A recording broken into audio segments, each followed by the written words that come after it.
Welcome to the Digital Competency Wheel, an online tool that helps you think about and helps you talk about your digital skills and your media awareness.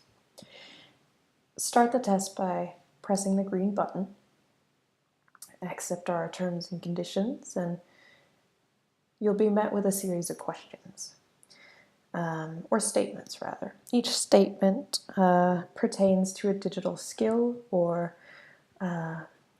a digital choice that you make in your own life.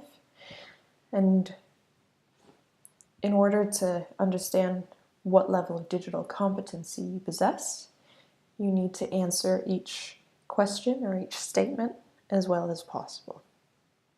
Now, each statement is accompanied with an example.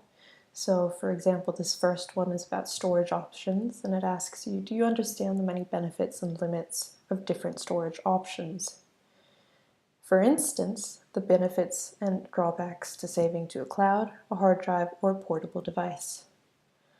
Choose from 1 to 7 stars the best description that suits you. Sometimes I'm good at storing, but it's to a lesser extent. Now the next question has a different theme, and you can answer accordingly.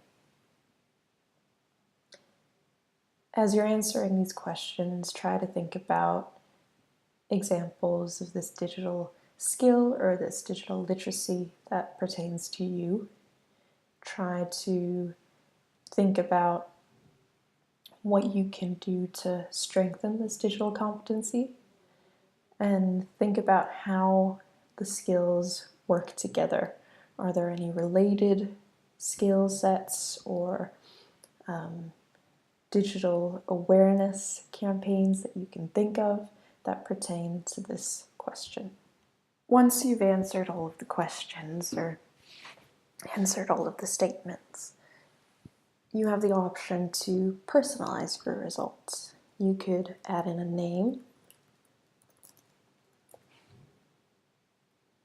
You can add in some of your background details, such as your age or your gender, or you could decide that that's not relevant. Now you're also asked to choose the type of job that suits you the best so that we can compare your results to similar users.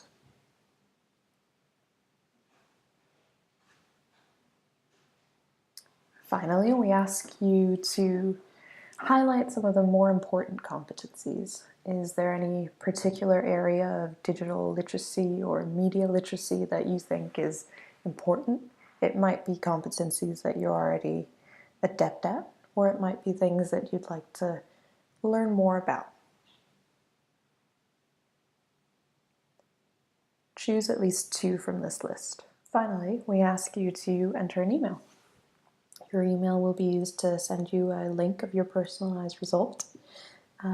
It'll also appear in the browser, but can be a really good way of finding your result again if you want to work with digital competencies at a later stage. Once you've answered all of the statements, you'll be presented with your own individualized competency wheel.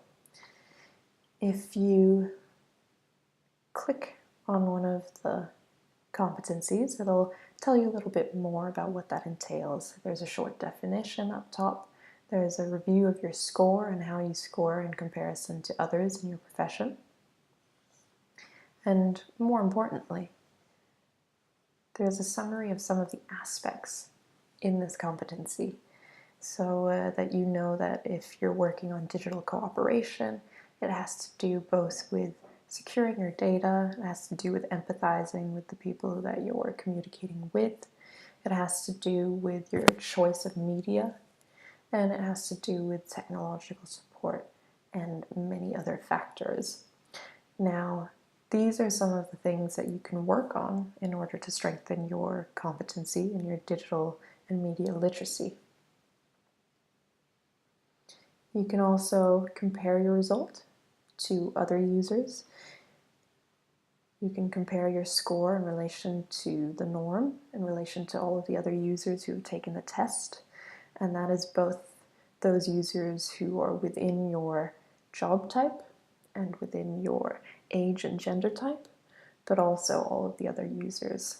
And so you can get an idea of what you are relatively strong at and what maybe needs a little extra work. Also, part of your results are 3 recommended competencies. This is where you can start your work with digital competencies, and if you click more details, you'll again see some of the additional information of what this competency includes.